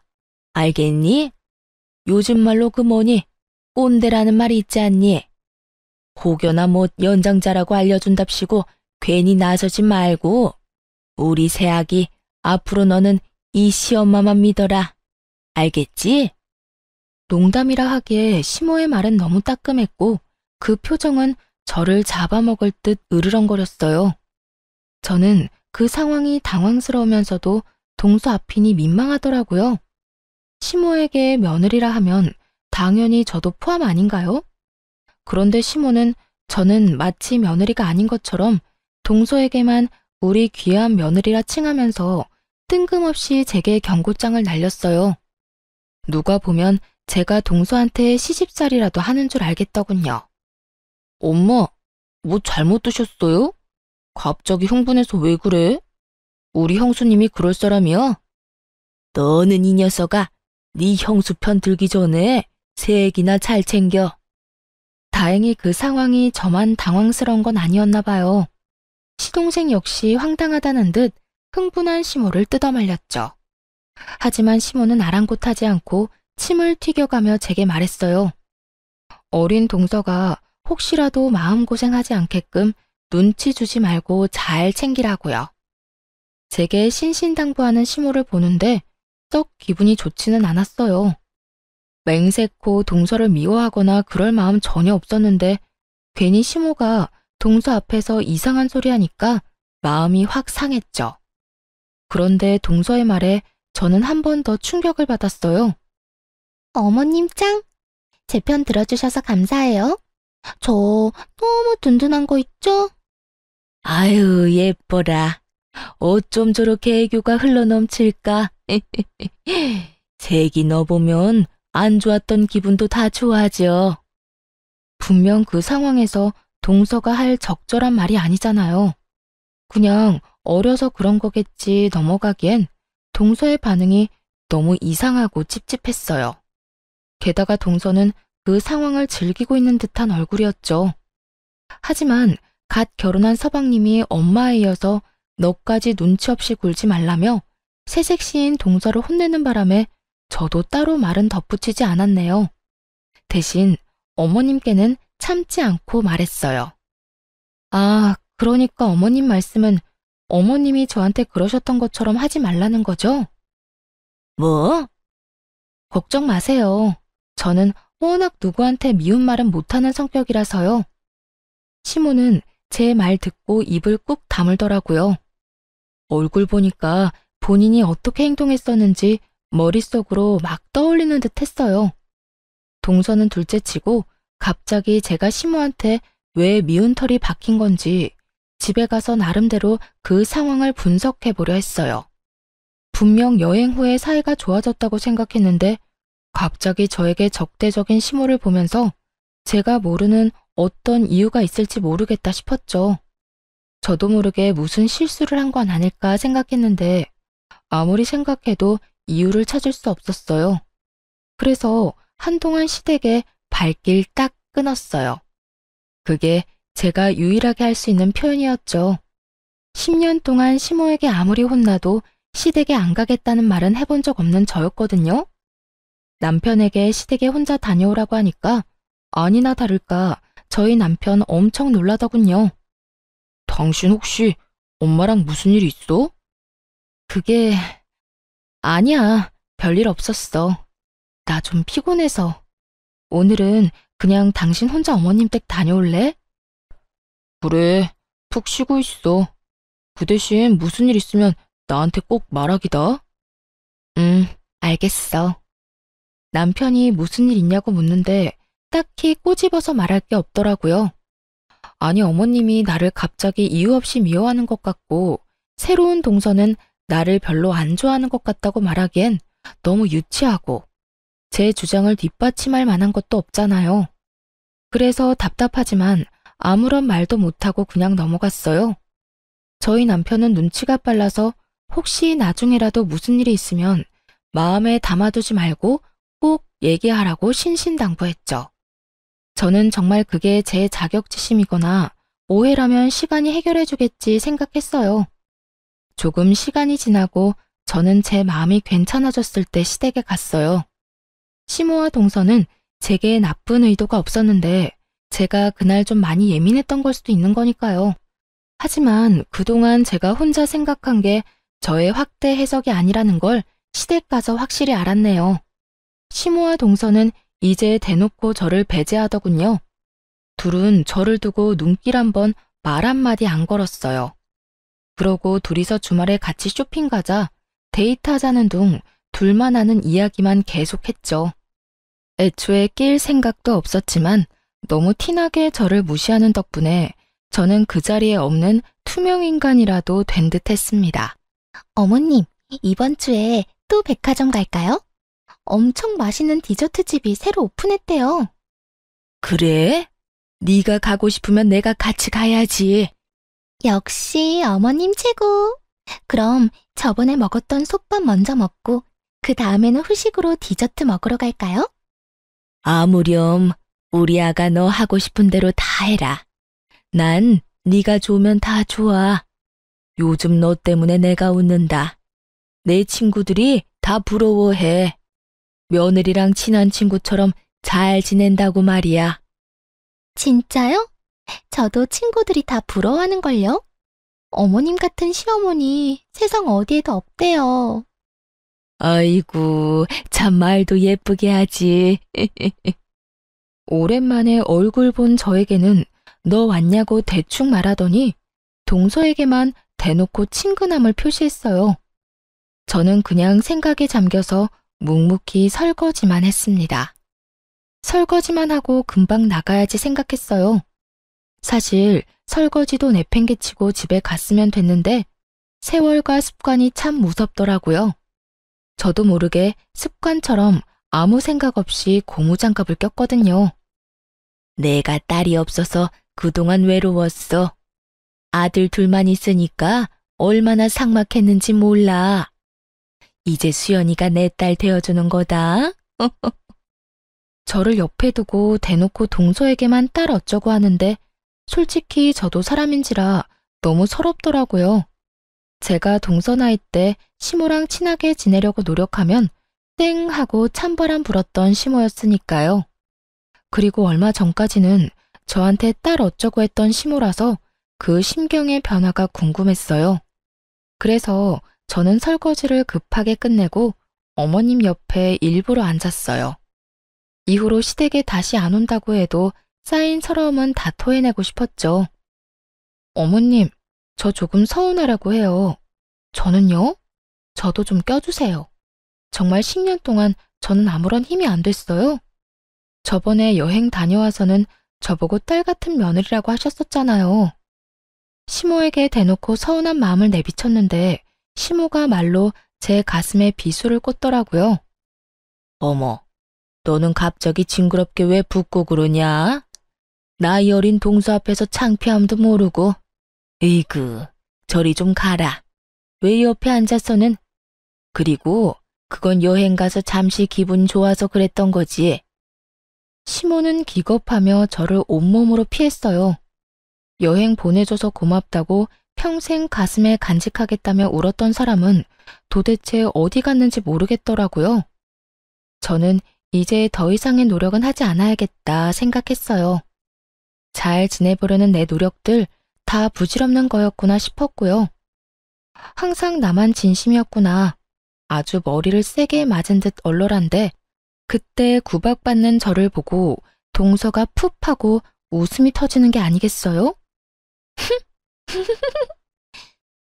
그 순간 동서가 어찌나 얄미웠는지 몰라요. 열받아서 한마디 하려는데 급하게 동서 데리고 자리를 뜨는 시모 때문에 뭐라 말도 못했어요. 그래서 저는 되도록 이런저런 핑계를 대며 만날 기회를 피했어요. 신경 끄고 안 보는 게 최선이라고 생각했거든요. 그냥 저희 남편 한 사람만 바라보면서 둘이 오붓하게 잘 살기로 마음먹었어요. 그런데 시모는 그런 제 마음을 아는지 모르는지 어쩌다 한 번씩 만나는데도 그때마다 제 마음에 어떻게든 생채기를 내려고 작정한 사람 같았어요. 굳이 저와 동서를 비교하면서 저를 깎아내리려 했거든요. 시모가 좀 냉정하고 까칠했어도 그렇게까지 모질게 구는 사람은 아니었는데 나이 들어서 노망이라도 든 건지 도대체 왜 저러나 싶었죠. 시부 제사를 지내러 간 날 저는 분통을 터뜨리고야 말았어요. 실은 저 말고 남편이 먼저 시모의 차별에 터졌네요. 아버님 제사라서 저희 부부 나름 최대한 일찍 온 거였는데 시모는 동서랑 거의 다 했다며 투덜거렸어요. 남편은 10년 동안 제가 다 했는데 고작 오늘 한 번으로 너무 그러지 말라고 시모에게 말했죠. 그래서 좀 잠잠해지나 했더니 아니나 다를까 시모는 가만히 있지 않았어요. 우리 장남이 어린 나이에 공무원 합격한 건 정말 잘된 일이야. 하지만 아무것도 모르는 어린 나이에 조건도 안 보고 아무나 하고 일찍 결혼하는 바람에 우리 집이 좀 기우는 느낌이 들었었지. 그런데 이제 새애기라도 우리 집 균형을 맞춰줘서 다행이야. 역시 집안에 며느리가 잘 들어와야 하는 법이야. 나는 우리 새아가 덕에 요즘 살맛이 난다. 결혼할 때도 누구는 텅텅 빈손으로 아무것도 안 해왔지만 우리 아가는 명품 가방부터 시작해서 바리바리 싸들고 왔었지. 시모는 모두가 있는 자리에서 이런 말을 얼굴색 하나 바뀌지 않고 했어요. 시동생이 없었던 터라 동서도 대놓고 그러는 시모에게 좀 놀랐는지 저와 제 남편 눈치를 봤어요. 남편은 처음 보는 시모의 날것인 모습에 꽤나 당황한 듯 했죠. 하지만 제가 아무런 반응을 안 하니까 남편은 금방 이 상황이 처음이 아니란 걸 눈치챈 듯 했어요. 엄마, 지금 이 사람도 있는데 무슨 말씀을 그렇게 하세요? 그건 엄마 아들인 나도 모욕 주는 말이에요. 내가 뭘? 넌 어디 밥상머리에서 엄마한테 큰 소리냐? 아니 어디 내가 틀린 말 했냐? 그렇잖아. 네가 훨씬 아깝잖아. 다 쓰러져가는 식당이나 하는 옆에 내 여식 말고 우리 새애기처럼 든든한 부모 밑에서 넉넉하게 자란 애 만났으면 너도 팔자 진작 폈겠지. 엄마, 그때 당시 나는 뭐 볼 거 있었다고 그렇게 말씀하세요. 나 우리 집 어린 가장에 뭐 볼 거 있었다고요. 이 사람은 평범하기라도 했지만 나는 평범한 수준도 아니었어요. 보잘것없는 집안의 가장에 불과했었다고요. 넌 이 녀석아 나란 일하는 공무원이잖아. 어딜 감히 너랑 쟤를 비교해? 제발요. 그놈의 공무원 타령 좀 그만하실 수 없으세요? 남편은 아내인 제 편을 드는 것도 있었지만요. 본인 스스로가 시모에게 제일 듣기 힘들어하는 말이 바로 공무원인 내 아들이 최고다 라는 말이었어요. 남편에게는 그럴 만한 사정이 있었거든요. 뭐? 근데 이놈이 오늘따라 왜 이렇게 날카로워? 공무원 합격하기가 어디 쉽냐? 두고 봐. 난 내 무덤까지 가서 그 얘기할 거다. 그렇게 자랑스러운 일을 왜 입막음 하니? 너 설마 결혼한 지 이렇게 오래됐는데 아직 네 부인한테 잡혀 사는 거야? 예, 네가 말해봐라. 네가 네 서방 잡는 거야? 왜 내가 내 아들 칭찬도 마음대로 못하니? 어머님, 저한테 묻지 마세요. 어머님 아들이니까 아들 마음 저보다 잘 아실 거잖아요. 근데 이게? 엄마, 진짜 왜 이러세요? 내가 만약 이 사람한테 잡혀 살았으면 그때 엄마 모시고 다 같이 해외여행이나 갔다 왔겠어요? 그때 여행도 다 이 사람이 저랑 엄마 생각해서 준비했는데 왜 그런 맘들은 모른 척 하시고 이 사람한테 계속 모진 말만 내뱉으세요? 도대체 왜 그러시냐고요? 어머머, 정말 여행 한번 갔다 온 거 가지고 엄청 우려먹는구나. 넌 신랑 앞세워서 이사달 만드니까 좋아? 그깟 해외여행 딱 한 번 가지고 말이야. 엄마, 정말 마지막으로 말씀드리는데 더 이상 후회할 행동하지 마세요. 내가 쟤한테 뭐가 아쉬워서 후회를 해? 참나. 저 사람한테 막대하는 거 저 더 이상 못 참아요. 아무리 엄마라 해도요. 대화가 안 통하는 시모의 남편은 감정을 주체하지 못해서 먼저 가보겠다며 뛰쳐나갔어요. 사실 남편이 제 팔목 잡고 나가려는데 제가 침착하게 할 말이 있다고 남편 먼저 보내고 남았어요. 저도 저지만 이제 남편의 상황을 말해줄 때가 됐다고 생각했거든요. 원래는 남편과 제사 다 끝나고 시모에게 함께 비밀을 밝히기로 했었는데 흥분한 남편은 침착하게 말 못할 것 같아서 제가 혼자 남았어요. 저는 이제는 진실을 알려주고 저와 남편을 지키기로 마음먹었어요. 남편과 저만 아는 비밀이 있었거든요. 제가 그동안 쌓인 말 다 내뱉고 드디어 비밀을 밝히려는데 뒷목 잡고 있는 시모 대신에 동서가 또 눈치 없이 끼어들었죠. 생각해보면 그날 만약 자리에 서방님이라도 있었으면 동서는 그렇게까지 싸가지 없게 끼어들진 못했을 것 같아요. 시동생은 그날 출장 다녀와서 밤늦게 오기로 했었거든요. 형님, 미치셨나봐요, 드디어. 어머님 괜찮으세요? 이제 제가 있으니까 걱정 마세요. 제가 보기엔 어머님 잘못 하나도 없는걸요? 아니, 형님, 이렇게 중간에서 모자 사이를 이간질하면 어떡해요? 아주버님은 10년이나 같이 살았는데 형님 본 모습을 아직도 모르시나 봐요. 아이고, 우리 새애기 말 잘한다. 시모는 나서서 자기 편드는 동서를 두둔했어요. 동서는 저번 일로 제게 앙심을 품었는지 아주 눈에 도끼가 피어오르더라고요. 저는 그래서 이번에야말로 동서에게도 따끔하게 제대로 경고해둬야겠다 싶었어요. 그때는 제가 너무 순한 맛으로 굴었으니까요. 동서야말로 뭐 하는 거야, 지금? 네? 제가 뭘요? 내가 이간질을 언제 뭘 어떻게 했는데? 내가 납득할 수 있게 내가 이간질한 거 당장 다 말해봐. 그렇잖아요. 어머님이 저 예뻐하니까 질투하고 괜히 남편 앞세워서 어머님 곤란하게 만든 거 아니에요? 말 함부로 하지 마, 동서. 내가 질투했다고? 난 어머님이 나한테 독박으로 일 시키고 구박해도 동서 탓한 적 없어. 오히려 매번 이런 식으로 중간에서 이간질하는 건 동서 쪽 아니야? 아무것도 모르는 척 해맑은 척 하지만 누구보다 다투는 상황 즐기고 있는 것 같아. 매번 묘하게 웃고 있잖아. 아까도 말야.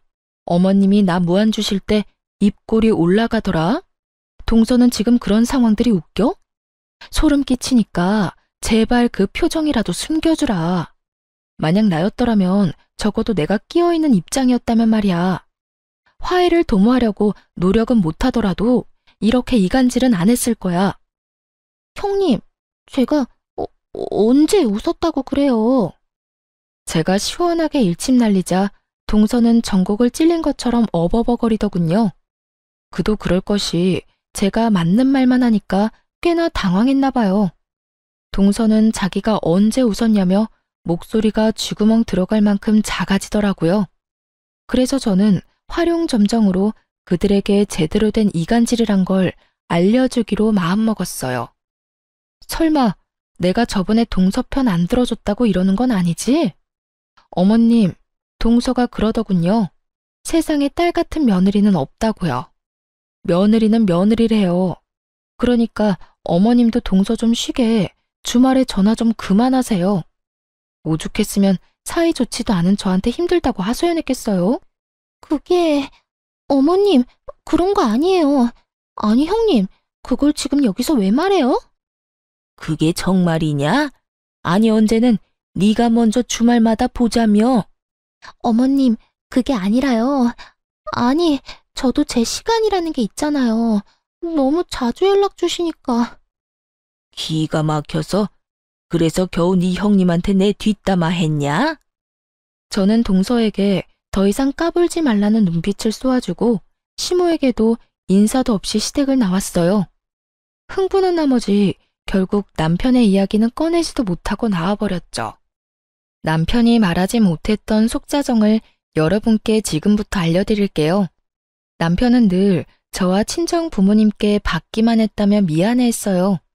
그런데 시모는 대놓고 제게 모질게 구니까 죄스러워했죠. 남편이 저를 사랑하기도 하지만 그러는 데에는 커다란 이유가 있었어요. 저는 평범한 가정에서 자랐어요. 부모님께서는 오랫동안 한자리에서 식당하는 자영업자이셨죠. 남편과 저는 연애하다가 이른 나이에 사랑만 보고 결혼했어요. 준비 없이 한 결혼이라 저와 남편은 당시에 가진 게 정말 없었죠. 두 몸뚱이와 달마다 받는 각자의 월급이 재산의 전부였어요. 저희는 사회초년생들이었기에 정말 밑바닥부터 시작했죠. 심지어 남편은 시댁의 장남이자 가장이었으니까 더 힘들어했어요. 그럴 때마다 친정에서 크게는 못 도와줘도 항상 살림에 보태라고 가게 식재료 나눠주시고 했어요. 시모는 예단도 제대로 안 해온 집안이라고 저희 집을 비난했지만 남편은 저희 숨통 트이게 해준 게 저희 친정 부모님이라고 생각하고 있었죠. 사실 남편은 시댁 가족들 몰래 공무원을 그만두고 저희 친정 부모님이랑 같이 일하고 있는 상태였어요. 남편 성격에 자기는 친정에 도움받고 있는데 시모는 저를 이유 없이 구박만 하니까 아마 속이 아주 터졌을 거예요. 몇 해 전부터 공무원인 남편의 무기력증은 심해졌어요. 오랫동안 우울감을 토로해서 제가 먼저 일 그만두라 했죠. 공무원 그만두면 당장 뭐 먹고 사냐며 불안해하는 남편에게 저는 애가 없으니 둘이서 어떻게든 먹고 살지 않겠냐며 괜찮다 다독였어요. 남편이 공무원으로 일할 때 정신과도 여러 곳 다녀봤지만 계속 괴로워했었거든요. 그도 그럴 것이 남편의 직장에 계속해서 마찰하는 상사가 있는 듯 했어요. 남편은 선택권 없이 고등학교 졸업하자마자 대학 대신 공무원 시험을 택했어요. 갑자기 시부가 돌아가시고 어린 동생과 엄마를 책임져야 했으니까요. 늘 어깨가 무거웠던 남편은 어린 나이에 공무원 시험 합격해서 지금까지 군말 없이 일했어요. 그래서 얼마나 스트레스가 많았을지 저로서는 가늠도 안 갔죠. 그런 남편의 사정을 알았기에 저는 혹여나 남편을 잃을 수도 있겠다 겁도 났던 것 같아요. 그래서 자신 있게 공무원 그만두라고 했어요. 결혼하고 남편 호봉 충분히 올랐을 때 저는 회사를 그만둬서 전업주부였지만 10주년 가족 여행도 남편을 위해 비용을 제가 다 낸 거였어요. 주부인 제가 그 큰 돈이 어디서 났는지 궁금하시죠? 바로 부모님 김치 공장에서 일을 하면서 벌었어요. 친정 부모님은 남편만 괜찮으면 같이 일하자고 제안하셨죠. 저희 부부는 친정 부모님 덕에 위기를 기회로 바꿀 수 있었습니다. 부모님 평범하게 식당 한다고 했는데 갑자기 웬 김치 공장인지 궁금하시죠? 사실 부모님 식당 단골 손님 중에 엄마 김치 맛에 빠진 사람이 있었거든요. 정말 수년 동안 엄마께 제발 식당 접고 김치 사업 좀 같이 하자고 설득했대요. 엄마는 처음에는 사기꾼인 줄 알아서 듣는 둥 마는 둥 하셨어요. 자기 김치보다 맛있는 집이 널렸는데 어디서 사기치려고 매번 저러는지 모르겠다고 경계하신 거죠.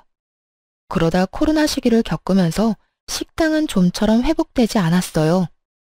발길이 끊긴 단골들이 많았는데 변함없이 찾아오는 단골 중 한 명이 그 투자자였어요. 결국 부모님은 그 사람을 믿어보기로 하셨고 김치 사업 열어서 1년 만에 대박이 난 거죠. 시모는 장남이 공무원이라는 사실에 무척 심취해 있는 사람이었고 만에 하나라도 그만두면 큰일 날 것처럼 굴었어요. 그래서 저희는 좀 자리 잡을 때까지 남편 퇴직한 거 비밀로 하기로 했어요. 시모 모르게 친정 부모님이랑 같이 일한 지 벌써 1년이 다 되어갔죠. 그래서 전보다 여유로워진 저희는 시모가 살고 있는 전셋집도 차차 사들이자고 했었어요. 그런데 시모가 하는 행동 보니 저는 단 한 푼도 주기 싫었고 아무것도 해주기 싫었죠. 남편 역시 제사 이후에 저와 같은 입장이었어요. 동서는 대학 졸업 후 평범한 취업 준비생이었는데 시동생을 만나 결혼부터 하게 된 케이스예요. 취준생이라 모아둔 돈은 없어도 동서의 집이 잘 사는 집이었는지 결혼 예단을 무척 잘해왔나 봐요. 시모가 갑자기 제게 그러는 이유를 남편이 추측했는데 아마 동서의 집안에 홀려 시모가 동서를 엄청 예뻐하고 저와 차별하는 듯 했죠. 그래서 저는 물론이고 남편 역시 시댁에 가기를 거부했어요. 시모의 차별에 저보다 더 분노하는 남편이었거든요. 엄마가 어떻게 그래? 그동안 당신이 어떻게 했는데? 미안해, 여보. 솔직히 여보, 나 가식적으로 괜찮다는 말은 못하겠어.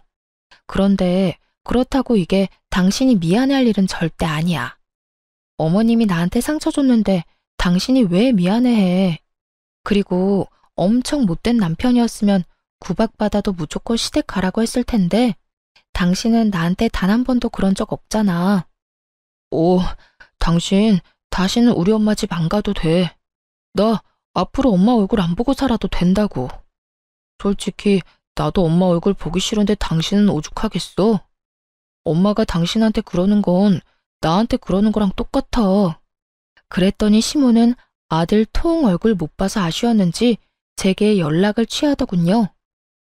혹시 우리 장남한테 무슨 일이 있냐? 동네 전화도 안 받고 얼굴 안 본 지도 오래됐고. 아니 너라도 나서서 나한테 연락해서 내 아들 소식 전해주고 해야지. 이건 뭐 며느리인지 남인지 모르겠구나. 어머님이 먼저 저한테 남보다 못하게 대하셨으니까요. 어떻게 그때 그런 일 있었는데 사과 한마디 없이 아무 일 없었다는 듣고세요? 어머님이 저를 대놓고 미워하는데 남편 마음은 괜찮겠어요? 저 이제 어머님 전화 와도 안 받을 거예요. 이만 끊겠습니다. 제가 퉁명스럽게 전화를 받자 갑자기 수화기 너머로 동서 목소리가 들렸어요. 벌써 둘이서 화해했는지 또 같이 있는 모양이더군요. 시모 대신 제 전화를 받겠다고 나서더라고요. 형님, 제가 듣다 참을 수 없어서 말해요. 어머님한테 왜 이렇게 건방지세요? 뭐라고? 지금 동서가 끼어들 일이 아니야. 어디 감히 전화를 바꿔봤니? 너 정말 개념도 예의도 아주 밥 말아먹은 애구나. 말 함부로 하지 말죠. 제가 어머님 딸이나 마찬가지라서 직접 나서는 거예요. 그리고 솔직히 결혼한 지 10년이 넘었는데 형님 아직도 애가 없는 것도 너무 이상해요. 사실대로 말해봐요. 무슨 문제 있죠? 혹시 그때 말하려던 비밀이 임신 관련 비밀 아니에요? 아니, 진작 손주라도 안겨드렸어야지 어머님이 예뻐하죠. 예뻐할 일을 했으면 어머님이 이러셨을까요? 너 단단히 미쳤구나. 그래, 맞다. 예뻐할 구석이 없어, 쟤는. 얘, 너 병원은 가봤니? 미친 건 너야. 어디 우리 장남대를 끊으려고 해? 동서와 시모는 한 전화기에 대고 동시에 저를 공격했어요.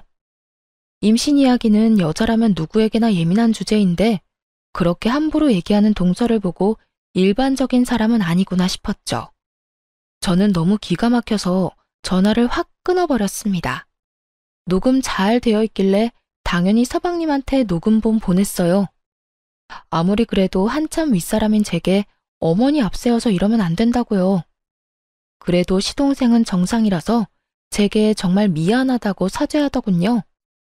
와이프 단돌이 잘하겠다면서요. 저는 그냥 더 이상 스트레스 받기도 싫어서 전화번호 바꾸고 거기까지만 하려고 했어요. 남편 공무원 그만뒀고 부모님 사업 잘 풀렸고 지금에서야 남편이 어디에 일하는지는 아예 말도 안 꺼내려고 했고요. 서러웠지만 그동안 애 못 낳는 며느리라 생각했던 시모아는 다신 안 보면 그만이라고 생각했죠. 그런데 시동생이 남편에게 말해서 남편도 알게 되었어요. 남편은 울분을 토하며 당장 시댁에 가자며 저를 데리고 갔어요. 동서와 시모에게 꼭 사과를 듣고야 말겠다고요. 그러면서 집에 있는 통장 다 챙기는 남편 보고 의아하긴 했어요. 하지만 저도 참았던 서러움이 다 터져버려서 우느라 통장 챙기는 남편에게 뭐 하냐고 물어보지도 못했어요. 시댁에 도착하니 시모는 역시나 반기지 않았고 남편이 미리 불렀는지 시동생과 동서가 와 있었어요. 시동생 부부는 이미 싸웠는지 둘 다 표정이 안 좋더라고요. 어머님, 저희 왔어요.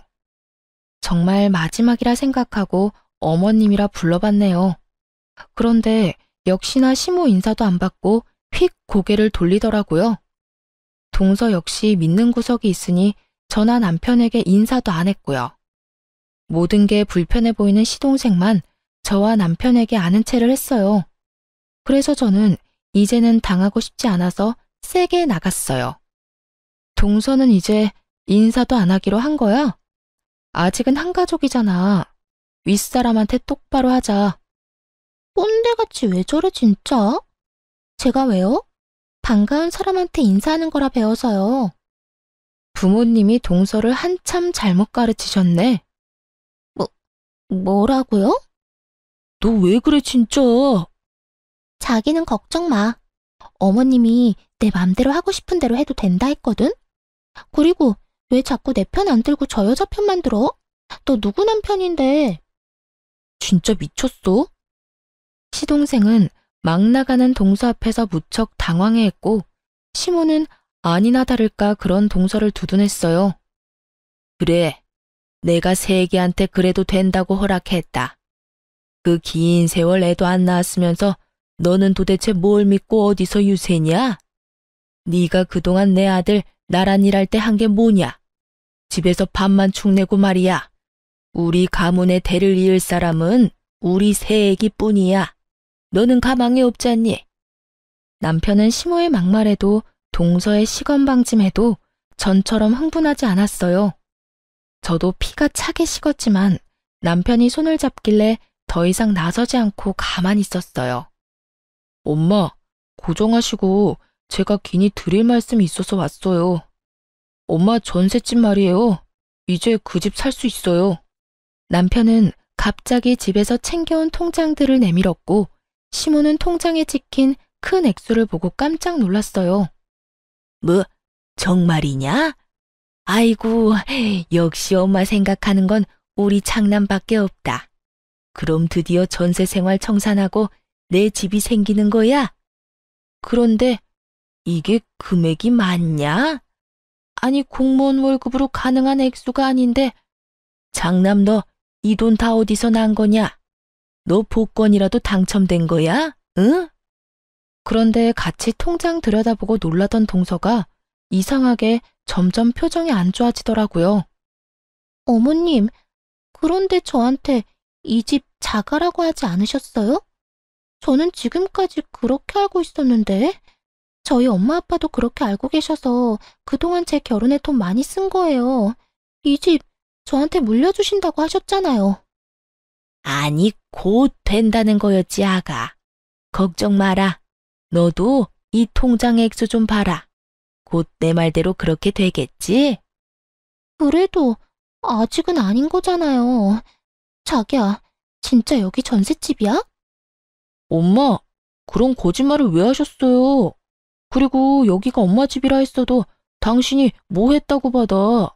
그랬으면 받았어도 고생한 형수님이 받는 게 맞지.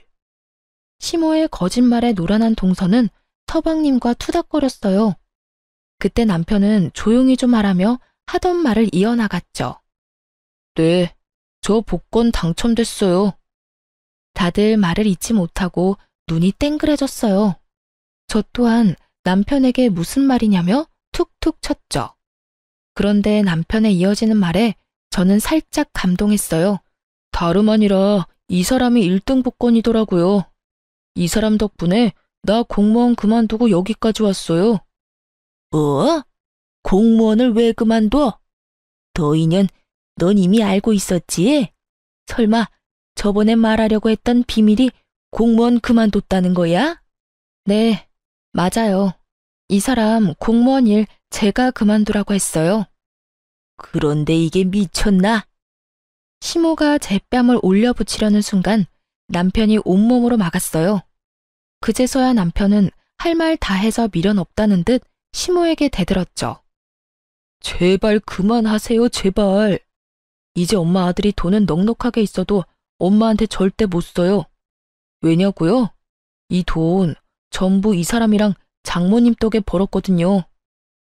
뭐야, 겨우 조그만 식당 하는 사돈이 너한테 어떻게 그 많은 돈을 벌게 해줘? 너 어디 말이 되는 소리를 해라. 가만 보니 내가 새 애기만 예뻐하니까 너 네 부인도 예뻐해달라고 지금 거짓부렁으로 감싸는 거야?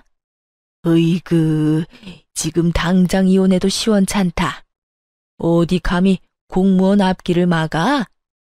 그놈의 공무원 일하다가 엄마 아들 정신병 걸려서 죽을 뻔했다고요. 그걸 구해준 게 이 사람이에요. 뭘 알고 말하세요? 이어서 남편이 김치 사업이 대박난 이야기를 하니 시모는 할 말을 잃고 입을 떡 벌리곤 한참을 멍하니 있었어요. 밑바닥 내리찍던 남편 멱살 끌고 올려서 여기까지 성공시켰다고 하니 시모가 한순간에 꿀먹은 벙어리가 된 거죠. 이제 다 아셨죠? 엄마한테 장남해 해드릴 건 이제 없어요. 아들, 그러지 말고 내 말 좀 들어봐. 엄마가 잘못했다, 응? 예, 아가, 그동안 많이 서운했지? 내가 잠시 심술 부린 거야. 그 정도 늙은이 심술은 이해해 줄 수 있는 거지? 냉담한 저와 남편의 반응에 시모는 말 그대로 정말 땅을 치면서 후회했어요. 바닥에 엎드려 흐느끼며 잘못했다고 사과하더군요. 하지만 그런 모습에도 남편은 흔들리지 않았어요. 지금까지 하신 것도 충분히 용서 못하지만요, 엄마. 아이 얘기까지 꺼내서 공격하는 거 너무 비겁했잖아요. 그동안 우리가 애 못 낳는 이유가 뭔지는 아세요? 다 나 때문이라고요. 사실 남편은 한 아이의 아빠가 되는 것도 많이 두려워했었습니다. 시부 일찍 돌아가시고 한 가정의 가장이었기에 남편은 항상 사람 일 어떻게 될지도 모른다고 생각했었어요. 또 공무원 일하는 자신이 많이 불안정하게 느껴지니 아이 만들기를 거부했죠. 그래서 지금까지 아이를 안 낳았어요. 저는 낳고 싶었지만 남편이 원하지 않으면 딩크족으로 아이 없이 남편과 둘이 사는 것도 나쁘지 않다고 생각했거든요. 그런데 시모는 아무것도 모르고 애 못 낳는 며느리라고 저를 모함하니 남편이 미치고 팔짝 뛸 노릇이었던 겁니다. 시모는 악어의 눈물 조금 흘리다가 자기가 원하는 대로 상황이 흘러가질 않자 정신 못 차리고 이렇게 말했어요. 그깟 김치 사업 돈맛 조금 봤다고 뭐가 달라지냐? 못된 네가 내 아들 꼬셔서 지금 이 사달 만든 거지? 저는 어머님이 진심 어린 사과하면 시간이 많이 흐르고 난 뒤에 저희 관계도 조금이나마 괜찮아질 거라 희망을 가졌어요. 그런데 여전히 제 탓을 하시네요. 그동안 제가 어머님께 잘해드린 시간이 너무 아까워요. 저희 그래도 10년이면 가족 아니었어요? 저는 오늘 남편이 어머님 편 들었으면 남편이랑도 이혼했을 거예요. 그 정도로 어머님이 제게 너무했다고요. 그런데 남편이 제 편이라서 얼마나 다행인지 모르겠네요. 그리고 너 동서라고 부르기도 싫다. 새파랗게 어린 게 어디서 분탕질이니? 너 백수잖아. 언제까지 네 부모님이 도와주시겠어? 뭐 하시는 분들인지는 모르겠다만 앞으로 똑바로 살아. 아님 너도 10년 후에 나처럼 시댁에서 팽당하고 내꼴난다. 뭐라고요? 난 당신처럼 멍청하게 안 당해. 야, 아까부터 내 와이프한테 함부로 말하지 마. 내 동생 부인이라서 내가 겨우 참은 거야. 너 정말 사람 보는 눈 없다. 어떻게 저런 천박한 여자랑 결혼한 거야? 형, 내가 미안해. 형수님, 제가 대신 죄송합니다. 동서는 시동생한테 가만히 있을 거냐고 사과를 왜 하냐며 소리를 고래고래 질렀어요. 내가 살면서 형 도움 얼마나 받았는지 다 아는 네가 이러면 안 되지. 당장 우리 형수님한테 사과드려. 너 이런 애인 줄 알았으면 나 너랑 결혼 안 했어. 왜 이렇게 독해? 우리 엄마한테 배운 거야? 자기 정말로 미쳤어? 내가 사과를 왜 해? 가만히 있지 말고 어머님이 말해봐요. 저 어머님만 믿었다가 이렇게 바보 됐잖아요. 그리고 왜 거짓말했어요? 집 자가라며. 이제는 장남한테 팽당해서 집도 못 사겠네요. 저한테 뭐 다른 거 주실 건 있으세요? 네? 아니 근데 너는 왜 이렇게 끼어들 자리 구분을 못하니? 언제는 다 내 맘대로 하라면서요. 동서는 차가운 시동생의 반응에 울컥했는지 시모에게 달려들어서 왜 거짓말했냐며 따져 물었어요. 그런 동서를 보고 시동생은 안 되겠다 싶었는지 거칠게 끌고 시댁을 나섰어요. 시모는 나가는 순간까지 발악하는 동서를 보고 어디 저 싹수노란 게 버릇없이 날뛴다며 욕을 퍼부었어요. 그러면서 다시 은근슬쩍 저희 부부에게 기대려 했죠. 하지만 저희는 냉담하게 끊어내고 시댁을 나섰습니다. 남편은 끝낼 때 똑바로 끝내야 한다며 시모의 전셋집, 이번 전세 계약이 끝나면 알아서 살 집 구하시라고 선언했죠. 아니 갑자기 그게 무슨 소리야? 집도 안 사주고 전셋집 계약도 안 해주면 난 어디서 살라는 거야? 그동안 편히 사셨잖아요. 저는 아들돌이 다 했어요. 복지센터 가서 수급자 집 알아보시던가요. 그렇게 못해. 내가 왜? 그 전셋집 이 사람이랑 저 없는 돈 모아서 같이 구해드린 거예요. 좀 더 나은 환경에서 지내셨으면서 무리해서 구해드린 거라고요. 이 사람 마지막으로 퇴직할 때 퇴직금 보탠 건데 온갖 미움받고 구박받은 시어머니한테 그걸 줄 순 없잖아요. 뭐라고? 아이고, 난 그런 줄도 모르고. 아가, 미안하다. 정말 미안해. 시모가 제 바짓가랑이 잡는데 하나도 불쌍하지 않았어요. 그동안 이런 사람한테 진심으로 대했던 제 자신이 더 불쌍하게 느껴졌죠. 남편은 공무원 일보다 저희 부모님과 하는 김치 공장 일이 적성에 맞는지 요즘 아주 날아다녀요. 저희 엄마 김치 공장에는 아빠가 사장으로 계시고 저희 남편이 부사장으로 있어요. 저희 가족 열심히 김치 담그고 공장 직원들과 함께 열심히 일하다 보니 해외 계약권도 생기고 규모도 더 커져서 직원 늘리고 바쁘게 살고 있습니다. 당장 돈을 소비하는 기쁨은 없지만 통장에 차곡차곡 쌓이는 재미는 느끼고 있어요. 시동생은 그 후로 동서와 바로 이혼해버리더라고요. 동서라는 여자는 시동생의 이혼 선언에 엄청 울면서 붙잡았대요. 알고 보니 그 여자의 집안도 없는 살림이었는데 시모집 하나 받겠다고 잘 보이려고 이것저것 무리해서 해온 모양이었나 봐요. 시동생에게 들어보니 결국 이혼했는데 나중에 시모에게 준 거 다 내놓으라고 그 여자애와 그 집안 사람들이 찾아와서 한바탕 뒤집어 놨다네요. 시모는 자기 아들 이혼남 만들었으면서 어디 나대냐고 여자의 머리채 잡았다고 합니다. 재산 쥐뿔도 없는 집안인 거 뒤늦게 알고 시모도 엄청 분노했다고 하네요. 결국 시모는 받았던 예단도 다 빼앗기고 전셋집도 없어져서 한순간에 빈털터리가 됐어요. 아쉬울 게 많은 시모는 뒤늦게 저희 남편에게 얼굴 좀 보고 지내자며 다시 예전처럼 지내고 싶다고 찾아왔어요. 저희 부부가 전화번호를 바꿨는데 시동생이 바뀐 번호도 안 가르쳐줬다면서요.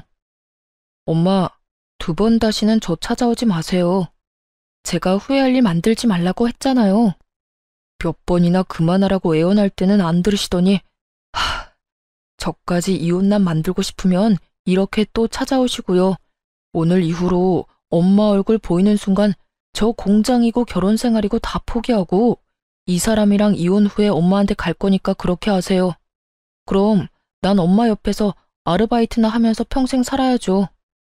시모는 그 말에 엄청 충격받았는지 더 이상 남편에게 매달리기를 포기하고 시동생이랑 그저 조용히 살고 있습니다.